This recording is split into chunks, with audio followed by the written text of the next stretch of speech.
subscribe my YouTube channel Sahaj Bodh. Like, share and subscribe.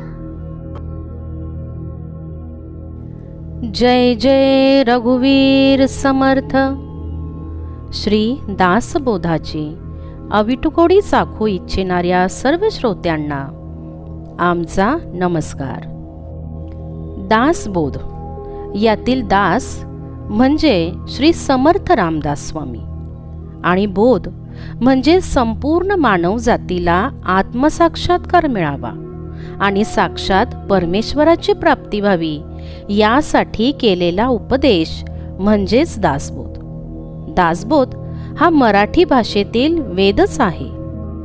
सर्व श्रोत्यांनी पूर्ण चित्त एकवटून ध्यानस्थ बसून डोळे मिटून शांतपणे दासबोधातील ओव्यांचा आस्वाद घ्यावा ही नम्र विनंती.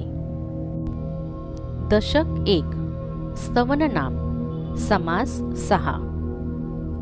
जय श्रीराम. आता बंधू श्रोते जन भक्त ज्ञानी संत सज्जन विरक्त योगी गुणसंपन्न सत्यवादी एक सत्वाचे सागर एक बुद्धीचे आगर एक श्रोते वैरागर नाना शब्दरत्नांचे जे नाना अर्थामृताचे भोगते जे प्रसंगी वक्तयाचे वक्ते नाना संशयाते छेदिते निश्चयी पुरुष ज्यांची धारणा अपार जे ईश्वराचे अवतार नातरी प्रत्यक्ष सुरवर बैसले जैसे की हे ऋषेश्वरांची मंडळी शांत स्वरूप सत्वागळी जयाचे निसभा मंडळी परमशोभा. आता भक्त ज्ञानी संत सज्जन विरक्त योगी गुणी सत्यनिष्ठ अशा अनेक प्रकारच्या अधिकारी श्रोत्यांना नमस्कार करू. कोणी सत्वाचे समुद्र, कोणी महाबुद्धिमान, कोणी अनेक शब्दरत्नांची खाण आहेत, कोणी अनेक प्रकारच्या अर्थरूपी अमृताचे भोगते आहेत, तर कोणी प्रसंगी वक्त्यांचे वक्ते म्हणजे वक्त्याला सुचविणारे स्फूर्ती देणारे असे, तसेच अनेक प्रकारच्या संशयाचे निरसन करणारे निश्चयी पुरुष म्हणजे निश्चयाचा मेरू असे श्रोते असतात.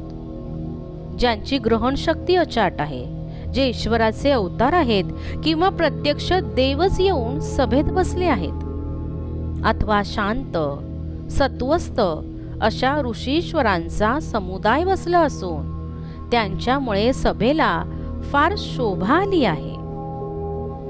हृदयी वेदगर्भ विलसे मुखी सरस्वती विलसे साहित्य बोलता जैसे भासती देवगुरु जे पवित्रपणे वैश्वानर जे स्फूर्ती किरणाचे दिनकर ज्ञातेपणे दृष्टी समोर ब्रह्मांड नये जे अखंड सावधान जयास त्रिकाळाचे ज्ञान सर्व काळ निराभिमान आत्मज्ञानी ज्यांचे दृष्टी खालून गेले ऐसे काहीच नाही उरले पदार्थ मात्रासी लक्षिले म्हणे ज्यांच्या जे जे काही आठवावे ते ते तयास पूर्वीच ठावे तेथे काय अनुवादावे ज्ञातेपणे करुणी परंतु हे गुणग्राहिक म्हणून बोलतो निशंक भाग्यपुरुष काय एक सेवित नाही सदा सेविती दिव्यान्ने पालटा कारणे अवेटन्ने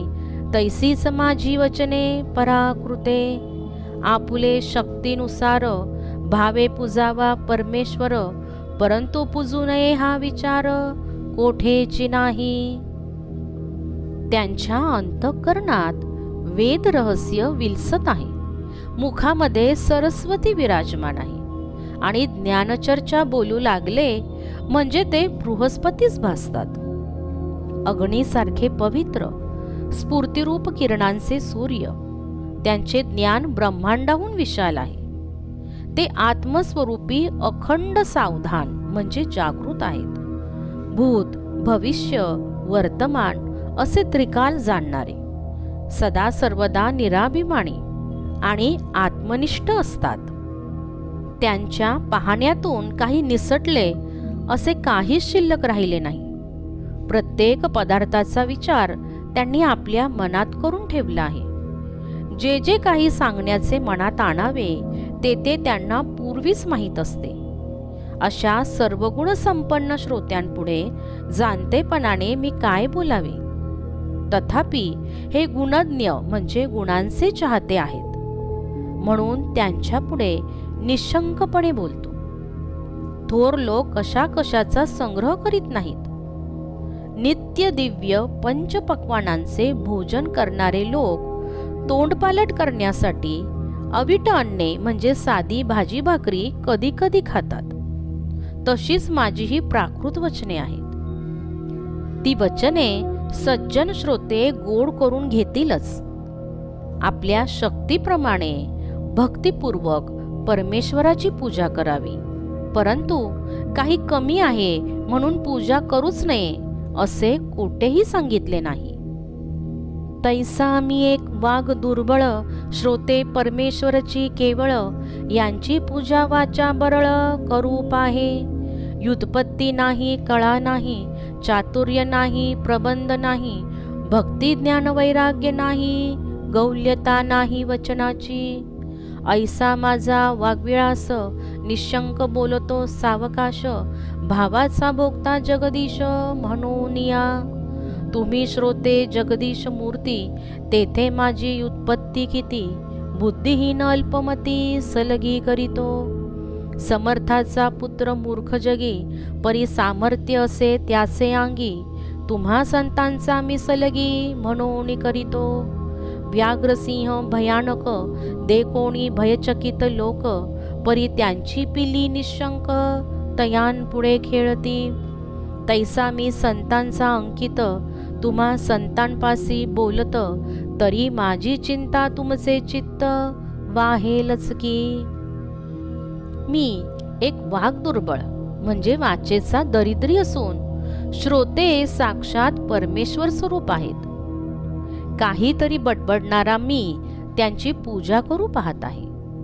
व्युत्पत्ती म्हणजे पद्धतशीर शास्त्राध्ययन करून विद्वत्ता, कला, चातुर्य, कवित्व, भक्ती, ज्ञान, वैराग्य आणि बोलण्याची मधुरता यापैकी मला एकही गुण नाही.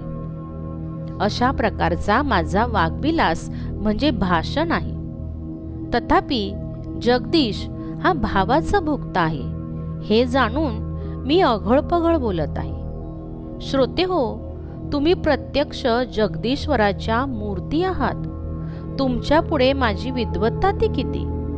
मी निर्बुद्ध आणि मतिमंद आहे, पण तुमच्याशी सलगीने बोलू पाहत आहे. जगामध्ये एखाद्या थोराचा मुलगा मूर्ख असला तरी बापाच्या बळावर त्याच्या अंगात काही सामर्थ्य असतेच. त्याप्रमाणे सलगी करता करता तुम्हा संतांचाच झालो म्हणजे संतपणा माझ्यात काहीतरी येईल. यासाठी मी तुम्हा संतांचा म्हणवून घेऊन तुमच्याशी सलगी करत आहे. व्याघ्र, सिंह आदी भयंकर प्राणी पाहून इतर लोक भिवून जातात, परंतु त्यांची पिल्ले त्यांच्या पुढे निशंकपणे खेळत असतात.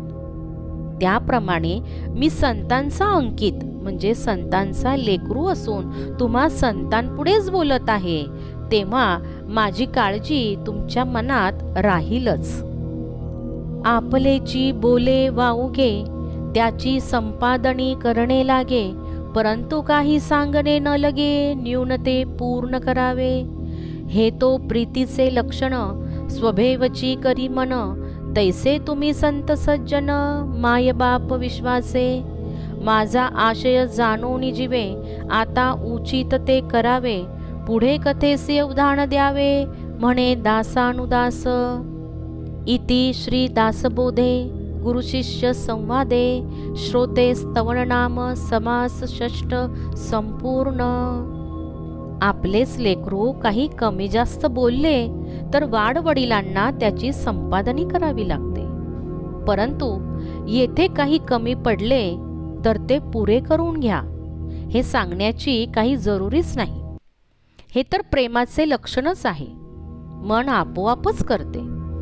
तुमचे प्रेम मजवर आहे, त्यामुळे तुम्ही माझे उणे सहज पुरे करून घ्याल. त्याप्रमाणे तुम्ही संत सज्जन विश्वाचे मायबाप आहात आणि मी तुमचे लेकरू आहे. माझा हेतू लक्षात घेऊन योग्य दिसेल ते करा. आता पुढील कथेकडे लक्ष द्यावे ही दासानुदासाची प्रार्थना आहे. इथे दशक 1 आणि समास 6 संपूर्ण झाला आहे.